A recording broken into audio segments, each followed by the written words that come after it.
ঘটনাটি নেপালের বিরাটনগর প্রদেশের। সেখানকার এক লোক আরেকজনের কাছ থেকে একটা গরু কিনে আনলেন। সদ্য কেনা গরুটিকে তিনি বাড়ির উঠানে বেঁধে রাখলেন। রাত নামলে সবাই যখন ঘুমিয়ে পড়েছে, এরপর শুরু হয় অবাক করা কিছু ব্যাপার। সেদিনের পর থেকে প্রতিদিন রাত যত গভীর হতে থাকে, অন্ধকার যত বাড়তে থাকে, সেই সাথে বাড়তে থাকে অনেকগুলো কুকুরের সমস্বরে ঘেউ ঘেউ শব্দ। অথচ এই এলাকায় এরকমটা আগে কখনোই ঘটেনি। তাই গরুর মালিক লোকটি এবং তার পরিবারের ধারণা করলেন, আজকাল হয়তো চোরের আনাগোনা আগের চেয়ে অনেকটাই বেড়ে গেছে, যে কারণে রাত বিরাতে এত কুকুরের ডাকাডাকি। তা না হলে এমন ঘটনা ঘটবে কেন? বাড়ির নিরাপত্তা বলতেও তো একটা ব্যাপার আছে। তাই এই কথা চিন্তা করে পরিবারের সব সদস্য মিলে আলোচনা করে একটা সিদ্ধান্ত নিল, বাড়ির চতুর্দিকে সিসি ক্যামেরা লাগানো হবে। সিদ্ধান্ত অনুযায়ী কাজ করা শুরু। ঠিক পরদিন বাড়ির মালিক এরপর বাড়ির চতুর্দিকে ক্যামেরাগুলো লাগিয়ে সব ব্যবস্থা করে সেগুলো চালু করে দিলেন। কিন্তু বাড়ির কেউ কোনোদিনও স্বপ্নেও কল্পনা করতে পারেনি যে সিসিটিভিতে তাদের জন্য কি অপেক্ষা করছে। পরদিন সবাই সিসিটিভি ফুটেজ চেক করতে গিয়ে যা দেখতে পেল, তা দেখে সবারই চোখ কপালে ওঠার অবস্থা। কেননা সেটা দেখার জন্য তারা মোটেও প্রস্তুত ছিল না। সিসি ক্যামেরার ফুটেজ চেক করে তারা দেখল, বাড়ির উঠানে রাখা নতুন কেনা গরুটির পাশে একটি বিরাট আকারের চিতাবাঘ হেলে দুলে হেঁটে ঘুরে বেড়াচ্ছে।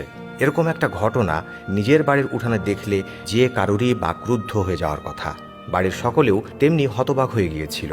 নিজের চোখকেও যেন বিশ্বাস করার মতন অবস্থা ছিল না তাদের। বিভিন্ন জল্পনা কল্পনার পর তাদের মনে যেসব প্রশ্ন জাগে তা হলো, এই চিতাবাঘ প্রতি রাতে কেন গরুটির চারপাশে শুধু ঘোরাঘুরি করে? কেন সে গরুটিকে শিকার করে না? সবাই মিলে এই প্রশ্নের উত্তর খুঁজতে শুরু করলো। যার কাছ থেকে গরুটি কেনা হয়েছিল, উত্তর জানতে সবাই সোজা সেই লোকটির কাছেই চলে গেল। অবশেষে সেই লোকটির কাছ থেকে পুরো ঘটনার ব্যাখ্যা একরকম পরিষ্কারভাবে পাওয়া গেল।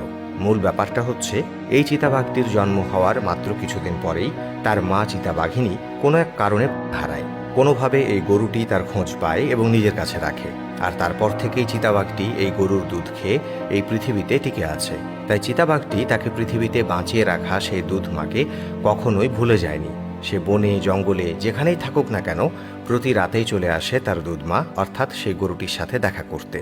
সে এসে তার মা অর্থাৎ গরুটির গা ঘেঁষে বসে থাকে, তার পাশে ঘোরাঘুরি করে, আর গরুটিও তাকে মায়ের মতো পরম স্নেহে আর ভালোবাসায় আগলে রাখে।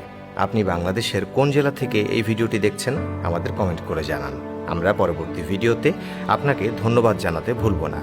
অবুঝ প্রাণী এরা, তবুও তারা কৃতজ্ঞতা প্রকাশ করে। এই কৃতজ্ঞতা প্রকাশ করার পেছনে তাদের কোনো স্বার্থ নেই, অথচ অন্যদিকে সৃষ্টির সেরা জীব মানুষ তার স্বার্থের কাছে নিজের মাকে পর্যন্ত ত্যাগ করতে দ্বিধা করে না। তাই এসব অবুঝ প্রাণীর কাছ থেকেও আমাদের শেখার অনেক কিছুই বাকি। দর্শক, ভিডিওটি বেশি বেশি শেয়ার করে দিন। পেজের নতুন